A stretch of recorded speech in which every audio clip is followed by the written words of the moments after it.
Goşkuy, Bağışıy, Nur Muhammed Meredova bağışlan yarım. Nurim, dostlar, oyoluk mu bilmedim düşüm. Dediler halifan, bitirdi işin. Şum habarın eşitip, aktı gözü yaşım. Sen gittin baki, bolar göz yaşlar nurim. Ananman algadım, öýüňize sary. Ağlaşıp otuyurlar, hosarlaň bary. Neçe can çekse de, bakmadyň bäri. Ömürlük gözleriň, yumduňla nurim. Alhada tawadyň, yola salanny. Görneçe yürekler, zarin elenni. Allah da goğusu, gerek değilli. Öýlençidek geçip, gittinle nurim.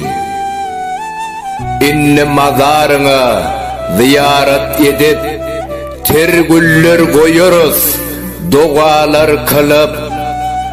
37 yaşın, sen yele soğurup, gıyskıcık ömrüngde, ıyz koydun nurim. Aydım aydan vaktin, yaşlar kocalar, lezzet alıp, dinlerdiler sonalar. Sen bolcuk bolardı, dilsiz benneler, inni kimden lezzet alalı nurim. Aşık aydın pirim direlip gelse, Sungotun bağından bir gülü yolsa, o vaz bilen gülü can berin deyse, şol gülü can berecek bir özün nurim.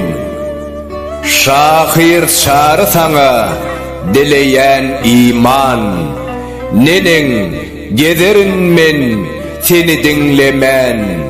Sungotun baydağın elinden bermen, Türkmenin yüreğine girensin nurim.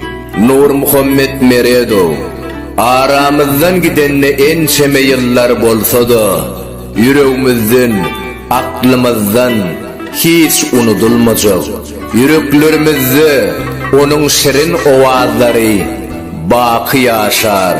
Autori Çağrı Mahmudov, Okan Alparzı Toyçu Hekimov. Emmen garrıdan ey könü dünya, ey emmen garrıdan ey könü dünya. Jaganı dinlayın garrıtma beni. Önümde kalmasın hiç kilikine, gel gele yaş kemiğine.